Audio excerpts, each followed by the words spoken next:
Olá, sejam todos bem-vindos a mais um vídeo do nosso canal. Meu nome é Matheus e hoje estaremos falando sobre o capítulo 11 do livro de Daniel. Mas, por esse ser um assunto bem extenso e complexo, estaremos o dividindo em 4 partes. Esta será a primeira parte falando sobre a Medo-Pérsia. Mas, como já é de nosso costume, vamos orar. Aqueles que quiserem me acompanhar. Senhor, Deus e Pai que está no céu, somos gratos por tudo, pois o Senhor tem cuidado de cada um de nós. Por favor, Senhor, nos perdoa e seja comigo nesta hora, e também com todos aqueles que estarão assistindo esse vídeo. Nos concede entendimento sobre este assunto. Te pedimos pelo mérito de Cristo Jesus. Amém.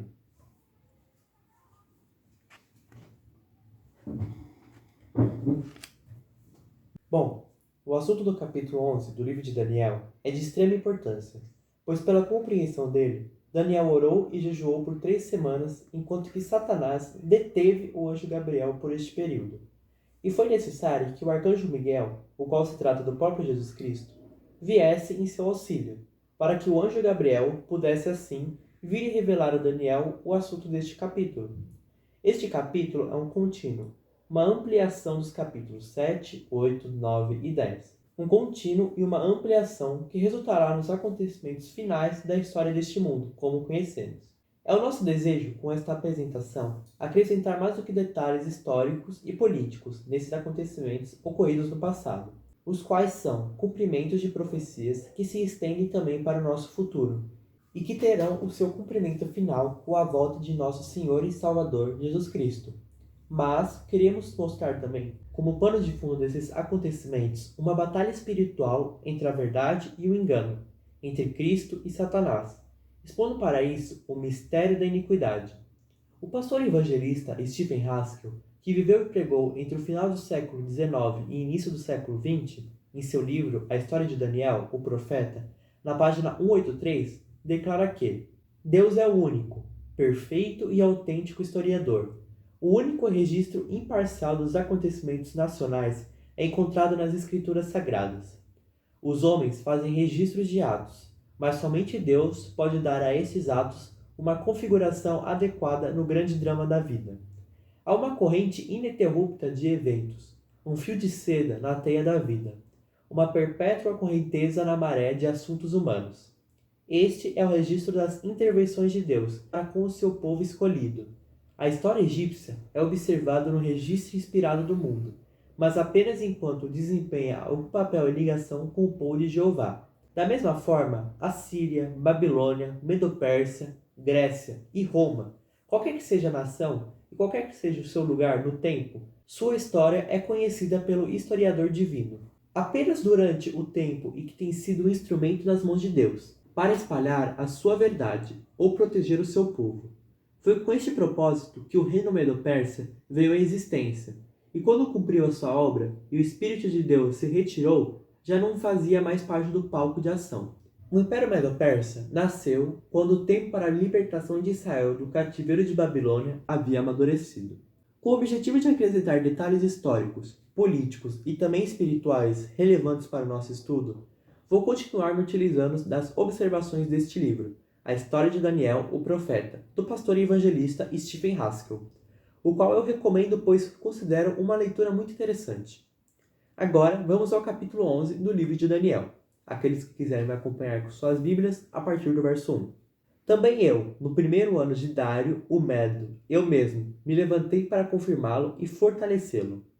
Aqui são palavras do próprio anjo Gabriel, que atuou para confirmar e fortalecer o rei Dário. Verso 2. E agora eu te mostrarei a verdade, diz o anjo Gabriel para o profeta Daniel. Eis que levantar-se-ão ainda 3 reis na Pérsia, e o quarto será muito mais rico do que todos eles. E pela sua força, por meio da sua riqueza, ele incitará a todos contra o reino da Grécia. Esses 3 reis que se levantariam na Pérsia, seguindo a tradição e desconsiderando a Dário o Medo e Ciro o Persa, apesar da linhagem da dinastia de reis medo-persas aqui apresentada, considera a Cambises II, filho de Ciro, que reinou entre 530 e 522 a.C., a Dário I, que reinou entre 522 a 486 a.C., e a Xerxes, que reinou entre 486 a 465 a.C., o qual ficou conhecido como sendo o rei Assuero, do livro bíblico de Ester, como sendo estes 3 primeiros reis aqui mencionados, e a Atarxerxes I, que reinou entre 465 a 424 a.C., como sendo o 4º rei, o qual seria muito mais rico do que todos os anteriores, pois havia acumulado a riqueza de todos os reis anteriores a ele, aquele que pela sua força e por meio de sua riqueza começou a incitar a todos os reis subsequentes da dinastia Medo-Persa, que vieram após ele, contra o reino da Grécia. Vejamos agora algumas importantes considerações do dedicado historiador Stephen Haskell a respeito do reinado Medo-Persa, incluindo também acontecimentos dos reinos anteriores, com o foco, é claro, no povo de Deus. Pode ler para nós, pai? Sim. A Dário foi dada a oportunidade para libertar o povo judeu. O Espírito de Deus insistiu com ele, e isso fez com que Daniel caísse em seu favor, de modo que colocou o profeta na 3ª posição do reino. Dário sabia de Deus e conhecia o seu poder, pois foi ele quem passou a noite em claro, orando, enquanto Daniel estava na cova dos leões.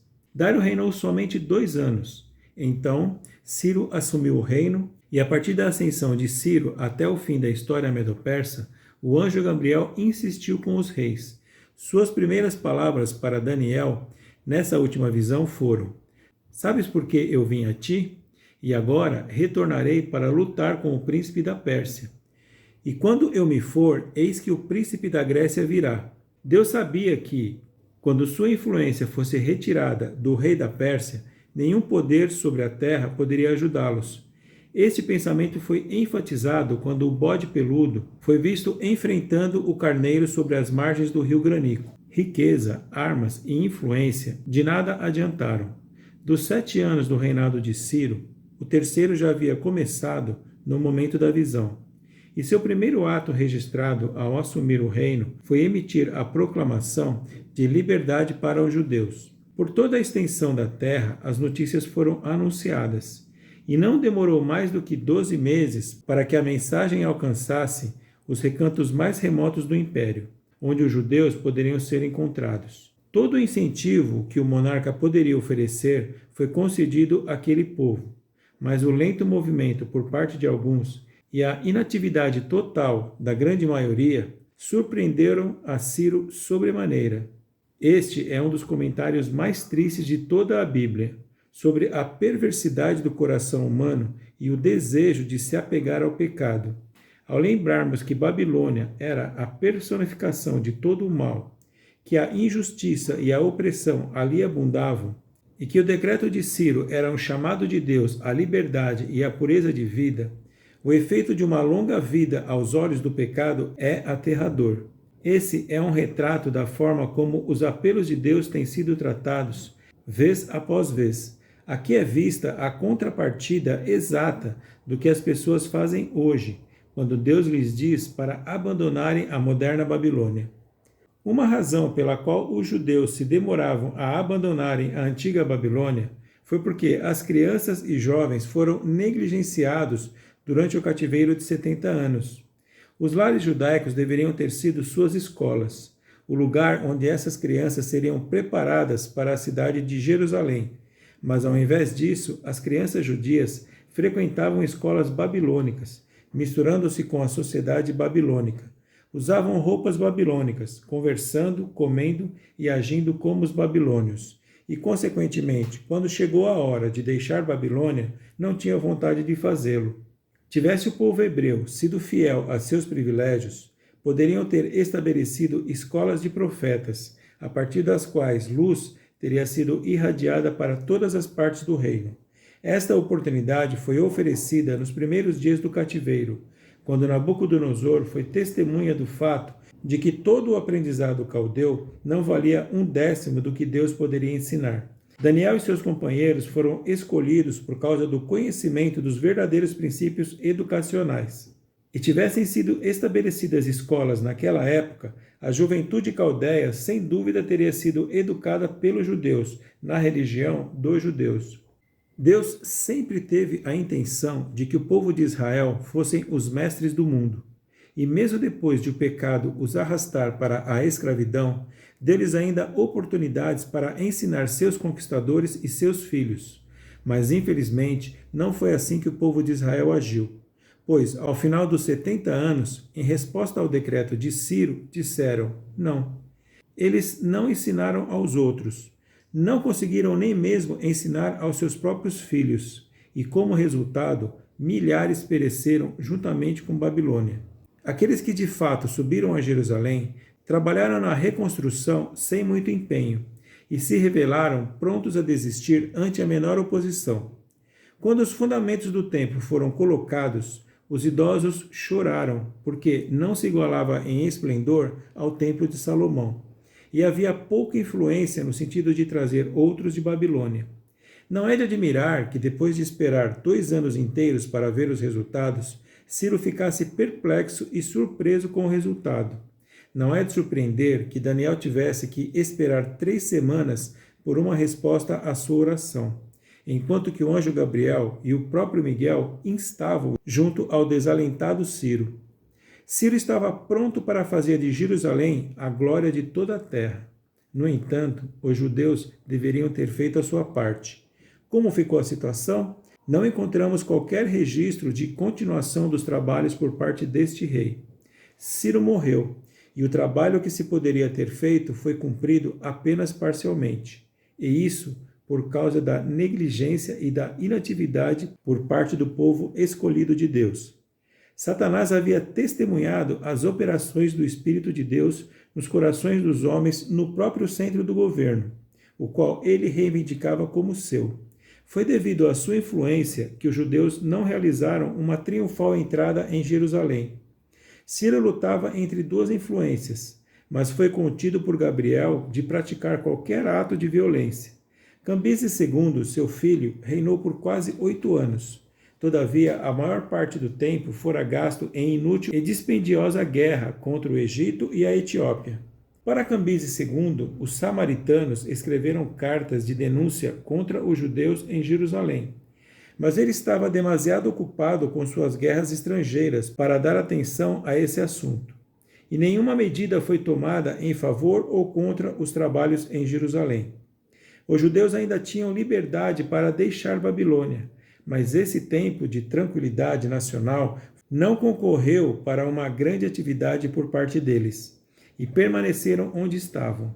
Mas chegou o momento em que desejaram de todo o coração que tivessem ido embora de Babilônia durante aqueles anos pacíficos. Deus suscitou 2 profetas, Ageu e Zacarias, e destes obtemos um conhecimento de como as coisas se passaram em Jerusalém.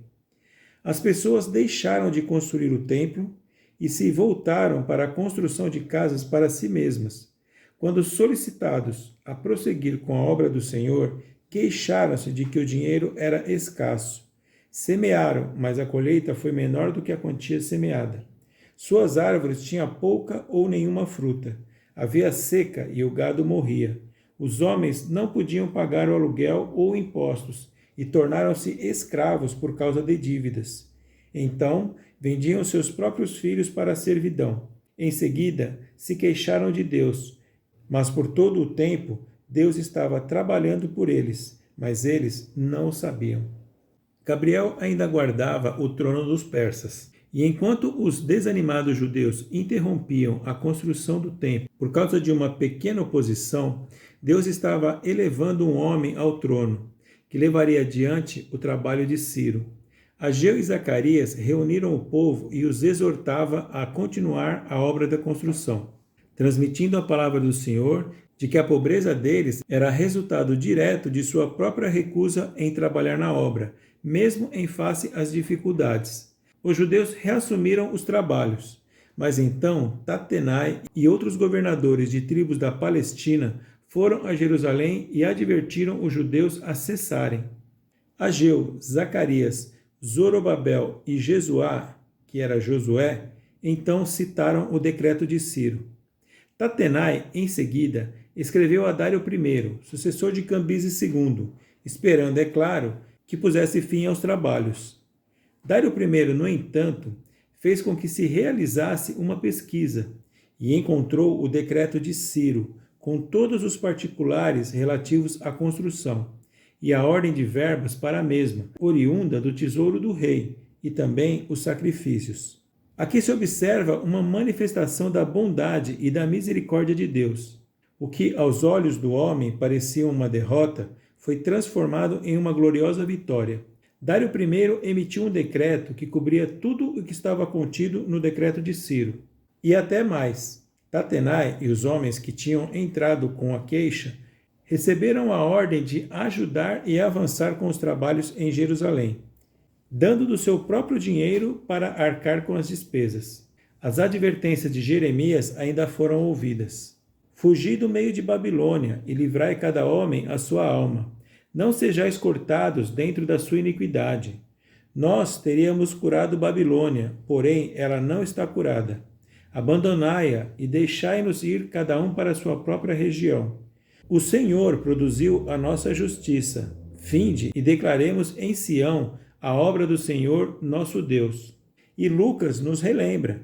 Então ele lhes disse: ó tolos e tardos de coração, para credes em tudo o que os profetas falaram. Israel não deu atenção. Por 36 anos, Dário I reinou, e Gabriel estava junto à sua destra para manter o seu coração terno para com o povo escolhido.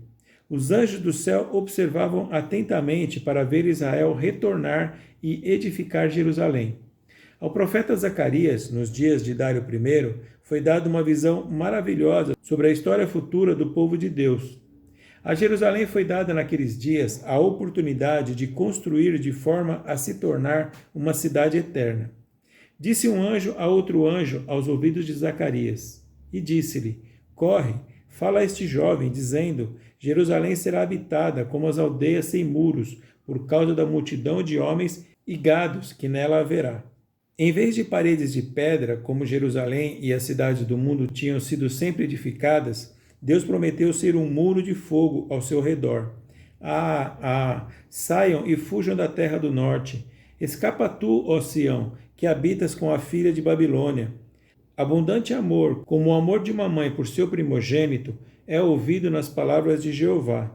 Canta e alegra-te, ó filha de Sião, porque eis que venho e habitarei no meio de ti, diz o Senhor. A primeira e a segunda vindas de Cristo foram ambas prometidas, e, sem dúvida, se teriam seguido em rápida sucessão, caso Israel houvesse atendido a este apelo. Por todo o mundo, a glória do Senhor deveria ser ouvida sobre Sião, filha do Deus vivo. Assim diz o Senhor: retornarei para Sião e habitarei no meio de Jerusalém, e Jerusalém será chamada a cidade da verdade, e o monte do Senhor dos exércitos, o monte santo. Regozija-te muito, ó filha de Sião, aclama, ó filha de Jerusalém, eis que o teu rei virá a ti. Ele é justo e tem a salvação, humilde e montado sobre um jumento, sobre um jumentinho, filho de jumenta. Para aqueles que choraram porque o novo templo parecia menos glorioso do que o anterior, Cristo, antecipando o tempo em que ele mesmo estaria lá com palavras de vida para o seu povo, disse, por intermédio do profeta Ageu: e farei tremer todas as nações, e o desejado de todas as nações virá, e eu encherei esta casa de glória, diz o Senhor dos exércitos. A prata é minha e o ouro é meu, diz o Senhor dos exércitos. A glória desta última casa será maior do que a da primeira, diz o Senhor dos exércitos, e neste lugar darei a paz, diz o Senhor dos exércitos. Isto ele disse referindo-se à sua visita pessoal na forma humana. E mais uma vez, pelo mesmo profeta, ele pediu para testemunhar o fato de que, desde o dia em que começou a construção, a terra produziu abundantemente. A prata e o ouro fluíram e havia prosperidade geral. Através de Zacarias, a chuva serôdia foi prometida a Jerusalém. Grandes nuvens de sua glória deveriam ofuscá-los. Em Jerusalém, o fraco deveria ser como Davi, e Davi seria como o anjo do Senhor. Tudo isso ele lhes disse pelo profeta Zacarias. Leia a profecia para ver suas gloriosas promessas. Se tivéssemos vivido em Babilônia nos dias de Dário I, teríamos dado ouvido? Ouça o profeta contemplando ainda mais longe no futuro, e veja o Senhor vindo com todos os seus santos para coroar Jerusalém. a cidade do nosso Deus. A noiva do Apocalipse deverá ser uma cidade eterna, com o pecado e a iniquidade exterminados da terra. Zacarias viu estas coisas nos dias de Dário I, rei da Pérsia, e tivessem os judeus saído de Babilônia e seguido para onde Deus os conduzia, tal teria sido a história do mundo. Eles não atenderam à sua voz, e depois de um lapso de quase 2.500 anos, as pessoas de hoje se acham como herdeiras, exatamente sobre as mesmas condições. Se a Igreja de Deus hoje seguir as instruções dos profetas, cada promessa de Zacarias será sua. Se não, a história dos judeus durante o reinado do rei que seguiu a Dário I se repetirá. Obrigado. Bom, este rei, Xerxes I, que subiu ao trono com a morte de Dário I no ano de 486 a.C., o qual é conhecido Rei Assuero, do livro bíblico de Ester, foi um homem arrogante e cruel. Seu caráter é mostrado não só no seu trato com a raça hebreia, mas também com outros povos. O Estado Medo-Pérsia se encontrava em seu auge durante o seu reinado, quando manteve em sujeição províncias que se estendiam da Índia até a Etiópia. Uma estimativa da grande riqueza à disposição deste governante pode-se obter no fato de que, por 6 meses, príncipes, governadores e ministros de todas as províncias eram entretidos no Palácio Real, e quando este encontro acabava, o Palácio de Suzã era aberto por uma semana inteira, período durante o qual todas as pessoas se banqueteavam nos jardins, e lá se punham a beber e folgar, semelhante ao tempo em que Belsazar festejou com 1000 dos seus cortesãos. Mas, apesar do temperamento hostil deste monarca, quando Daniel já havia morrido, e poucos restavam para representar o culto ao Deus verdadeiro na corte deste rei ímpio, onde a maldade e a injustiça abundavam, não havendo um homem para representar a sua causa, Deus se utilizou de uma jovem, cuja nacionalidade permanecia desconhecida, para tornar-se rainha no reino persa. Essa foi Hadassa, conhecida como Ester, uma órfã da casa de Saul, cujos pais haviam estado entre os cativos reais nos dias de Nabucodonosor, a qual vivia com um primo chamado Mardoqueu e sua esposa, os quais a tratavam como sua própria filha. Era uma criança obediente e se tornou também uma mulher obediente, que tinha um coração simples e despretensioso, que desejava pouco e nada exigia. Ester amava seu povo, ainda que isso significasse encarar a morte de frente, pois enquanto esses 2 servos de Satanás bebiam, o rei Assuero, influenciado por Ramã, emitiu um decreto de morte contra o povo de Deus, com dia e hora marcados. Não vou poder me estender muito nesse assunto, pois ainda estamos no verso 2 do capítulo 11 de Daniel. Quem quiser saber um pouco mais, poderá ler o livro de Ester, mas, por providência de Jeová, Ramã foi enforcado na forca que havia preparado para Mardoqueu. E como a lei dos medos e persas não permitia que um decreto fosse revogado, o rei Assuero, influenciado agora pela rainha Ester, emitiu um novo decreto, constando que, no dia designado para a matança do povo de Deus, cada um deles poderia portar armas e defender-se, o que fez com que o temor recaísse sobre os seus inimigos. Mais uma vez, Deus havia derrotado os esquemas, não de homens somente, mas do arqui-inimigo Satanás. Este decreto de Assuero, ou Xerxes I, é a contrapartida do decreto em que breve será emitido pela besta de Apocalipse 13, contra os seguidores de Deus. Este decreto encontrará pessoas como os judeus, que permaneceram em Babilônia, e encontrará também outros que se retiraram de Babilônia. Mas, quando o inimigo apressar-se sobre a última classe para matá-los, as espadas lhe cairão como palhas quebradas, pois os anjos de Deus lutarão por seu povo. Amém. Foi durante o reinado de Artaxerxes I, sucessor de Xerxes I, que o decreto final para o retorno dos judeus para Jerusalém foi emitido. No 7º ano de seu reinado, o coração de Esdras foi agitado pelo Espírito de Deus, e ele recorreu ao rei por assistência, e em resposta ao seu apelo, Artaxerxes I emitiu a ordem registrada no livro de Esdras, no capítulo 7. Este é o decreto do ano 457 a.C., e é a data de início dos 2300 dias de Daniel, capítulo 8, versículo 14, e das 70 semanas de Daniel, capítulo 9, versículo 24. Este decreto incluía tudo o que estava contido nos decretos anteriores, de Ciro e de Dário I, e dava ainda mais mandamentos para construir o muro e estabelecer um governo. Bem, é isso. No próximo vídeo, daremos continuidade com o Império Grego. Oremos. Senhor, Deus que está no céu, santificado seja teu nome, Senhor. Obrigado por mais um dia de vida, obrigado por todos estarmos aqui. Senhor, abençoe todos aqueles que viram até esse momento do vídeo. Nos capacite e nos dê sabedoria e discernimento. Perdoe todos os nossos pecados, é isso que pedimos e agradecemos, em nome de Jesus. Amém.